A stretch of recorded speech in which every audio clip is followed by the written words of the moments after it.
ನೀವು ಟೆಂಪಲ್ ಮುಂದೆ ಬೀಚ್ ಅಂತ ಹೇಳಿ ಅಥವಾ ಬೀಚ್ ಮುಂದೆ ಟೆಂಪಲ್ ಅಂತನಾದರೂ ಹೇಳಿ, ಬಟ್ ಬ್ಲೆಸ್ಡ್ ಸ್ಪಿರಿಚುವಲ್ ಎಕ್ಸ್ಪೀರಿಯನ್ಸ್ ನಿಮ್ಮ ಲೈಫಲ್ಲಿ ಆಗಬೇಕಂದ್ರೆ ವಿಡಿಯೋ ಕೊನೆವರೆಗೂ ನೋಡಿ. ಡೀಟೇಲ್ಸ್ ನಾನು ಕಂಪ್ಲೀಟಾಗಿ ನಿಮಗೆ ಕೊಡ್ತೀನಿ. ಈ ಟೆಂಪಲ್ ಬಂದು ನನ್ನ ಲೈಫಲ್ಲಿ ನಾನು ಫಸ್ಟ್ ಟೈಮ್ ನೋಡಿದ್ದು. ನೋಡ್ಬೋದು ನೀವು ಟೆಂಪಲ್ ಮುಂದೆ ಕಂಪ್ಲೀಟ್ ಬೀಚ್ ವ್ಯೂ ಇದೆ. It was like so blessed ಅಂತಲೇ ಹೇಳ್ಬೋದು. ಯಾಕಂದರೆ ಇಟ್ಸ್ ಕಂಪ್ಲೀಟ್ಲಿ ಸ್ಪಿರಿಚುವಲ್ ಗೈಡ್ ಇದೆ. ಯಾಕಂದರೆ ಎಷ್ಟು ದೇವರುಗಳಿದೆ ಅಂದರೆ ಲಕ್ಷ್ಮೀ ದೇವರಿದೆ, ಅಷ್ಟಲಕ್ಷ್ಮೀ ದೇವ್ರೂ ಒಂದೇ ದೇವಸ್ಥಾನವಿದೆ ನೋಡ್ತೀರಾ.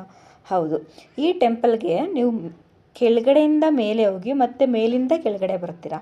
ಆ ಥರ ಸ್ಟೆಪ್ಸ್ ಇದೆ. I was so wonder, like ಹೆಂಗೆ ಹೋಗಿ ಹೆಂಗೆ ಬರ್ತಿದೆ ಅಂತಲೇ ಗೊತ್ತಾಗಲ್ಲ. ಆ್ಯಂಡ್ ನಾನು ಹೇಳ್ದಾಗೆ ಬೆಸ್ಟ್ ಸನ್ಸೆಟ್ ವ್ಯೂ ಇದೆ. ಓಕೆ, ಆ್ಯಂಡ್ ಗೈಸ್ ನೀವು ನೋಡ್ಬೋದು ಟೆಂಪಲ್ ಹೆಂಗಿದೆ ಅಂದರೆ ನಾವು ಎಲ್ಲಿ ಹೋಗಿ ಎಲ್ಲಿ ಬಂದಿರ್ತೀವಿ ಅಂತಲೇ ಗೊತ್ತಾಗಿರಲ್ಲ. ಬಟ್ ಎಲ್ಲ ಅಷ್ಟಲಕ್ಷ್ಮಿ ದೇವ್ರನ್ನ ನೀವು ಒಂದೇ ದೇವಸ್ಥಾನದ ನೋಡಬೇಕಂದ್ರೆ ಈ ಟೆಂಪಲ್ಗೆ ನೀವು ವಿಸಿಟ್ ಮಾಡಬೇಕು. ಆರ್ಕಿಟೆಕ್ಚರ್, ದ ಪೇಂಟಿಂಗ್, ಪ್ರತಿಯೊಂದು ದೇವರು ಕೂಡ ನೆಕ್ಸ್ಟ್ ಲೆವೆಲಲ್ಲಿ ಅವ್ರು ಮಾಡಿದ್ದಾರೆ. I was so happy and thanks to my friend.